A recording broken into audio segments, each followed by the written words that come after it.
Hi and welcome to my channel.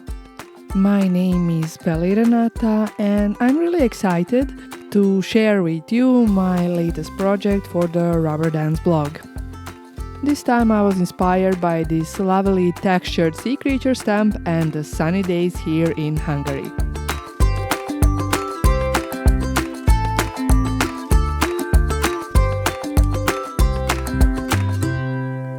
First step for this project was to color my focal images. In this case, these cute seahorses, which come from the textured sea creature stamp set.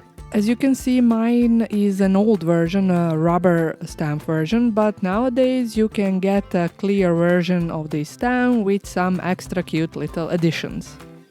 Anyway, I decided to use alcohol markers for coloring these images, so I had to choose alcohol marker friendly paper, which is in my case a Spectrum Noir premium marker pad, and of course alcohol marker friendly ink, dye ink, which is in this case Memento ink in Tuxedo black color.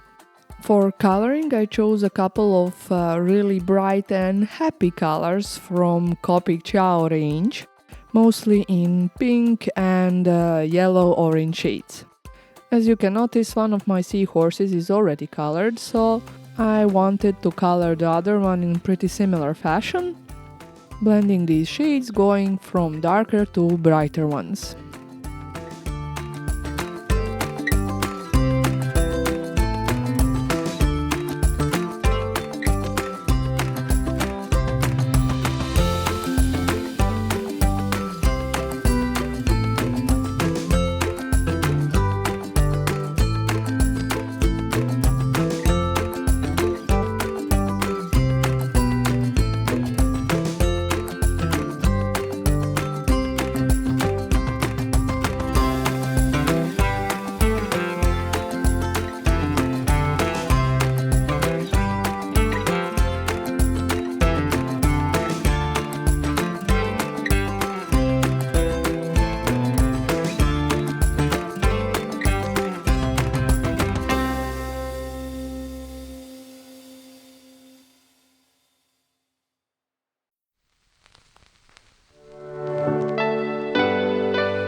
After coloring the bulk of the body of the seahorse with Copic markers, I am adding some accents using neon yellow and white acrylic markers.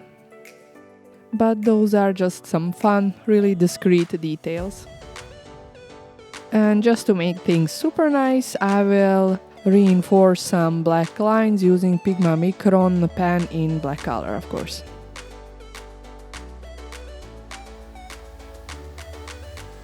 And now the last step was to fussy cut these images, but of course I won't bore you with that.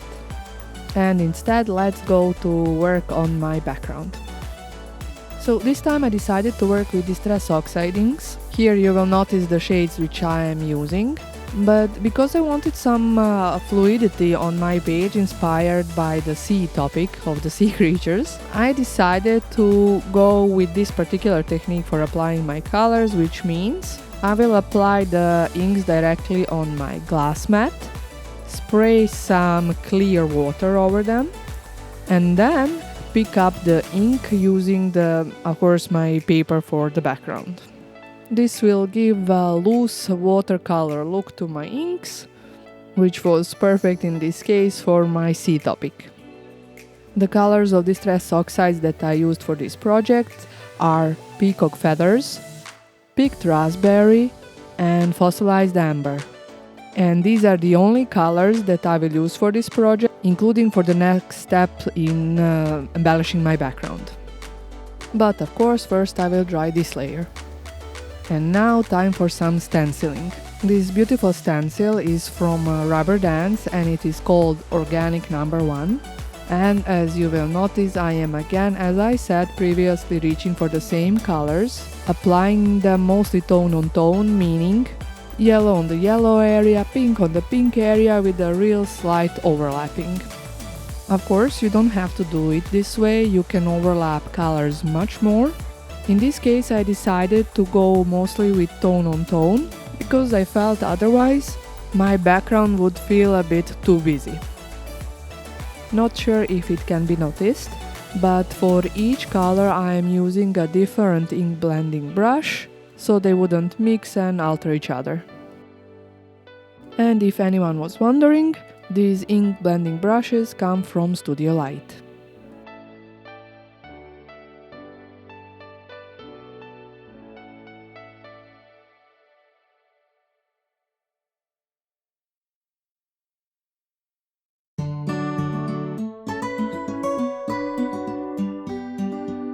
Okay, now the stenciling was done, so time for some stamping. For that I will use my favorite rubber dance stamp called Mixed Media Marks No. 1. And once again I will do mostly tone-on-tone stamping with just slight overlapping. And this will give really nice subtle background interest.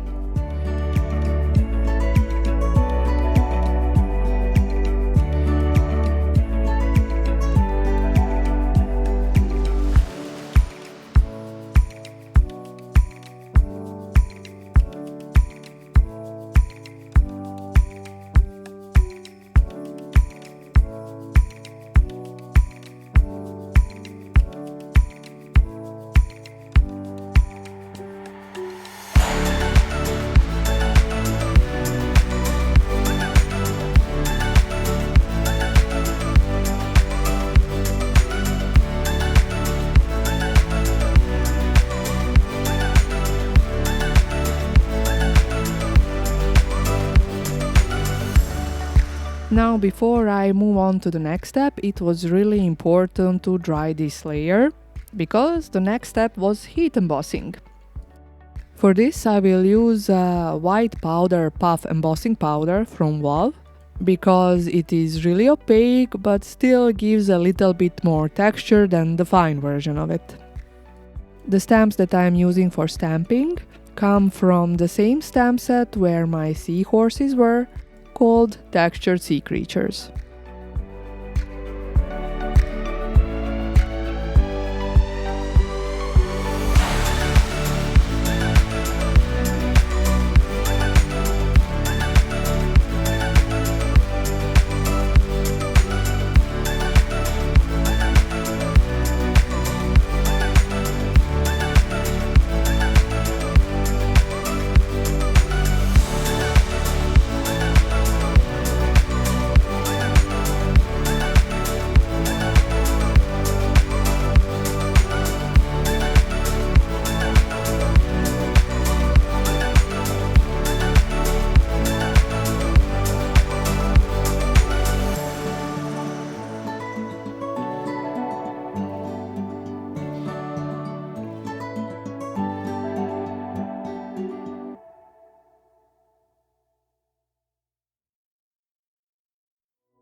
With this my background was mostly done, but now I wanted to add some more texture, and for that I will use this really pretty fine thread with some really tiny sequin on it.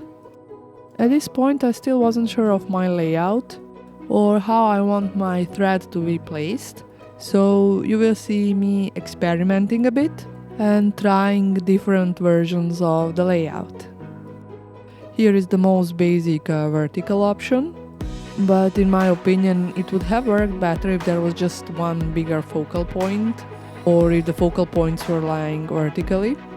So let's try something else. In this version I am just randomly wrapping horizontally my thread.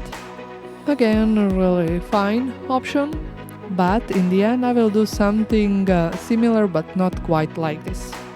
Here you can see me putting foam tapes on my seahorses, because that will give them some dimension and help adhere the thread on the front of the card, our journal page. But for adhering the thread on the back I will use a simple sticking tape. I will try to adhere my thread that way that it's standing a bit loosely, as you will notice here.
Now in the middle you can notice that I left a lot of thread just stand like that, but don't worry, that wasn't an accident.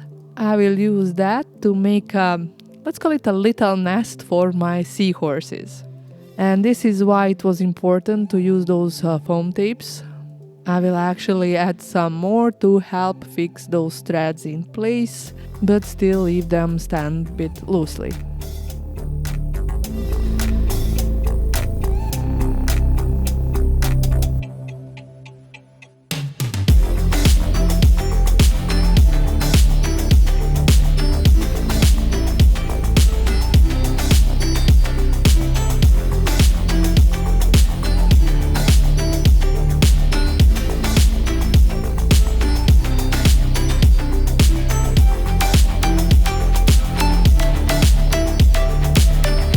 So probably you noticed those blue sequins on the side of my craft mat. And they weren't there by accident or to decorate my craft mat. I thought to add some extra sparkle to my journal page, so I will adhere them on a couple of random places. But also I will use this opportunity to firm up my thread on a couple spots. For adhering I am using Ranger Glossy Accents because it dries transparent.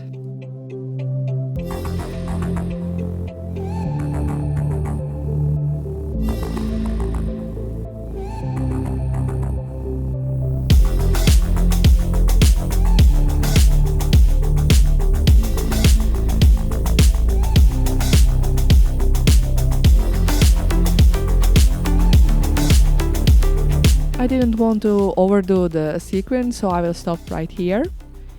And now you can see me adhering double-sided tape to my art journal page because I wanted to adhere it to my album, or maybe album is not the best word, to the black cardstock.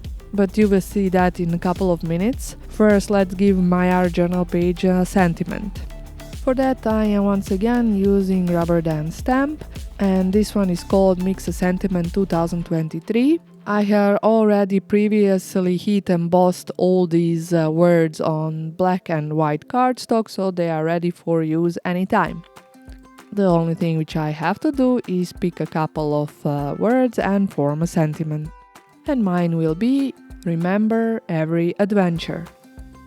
But before I adhere those words, I first decided to adhere my page to the black cardstock, as it gives it a really nice, neat black frame. I really enjoy working on loose pages like this because it takes away that fear of making a mistake and messing up your pretty art journal. So very often I like to create a page on a random paper and adhere it to the black backgrounds and make a kind of an album.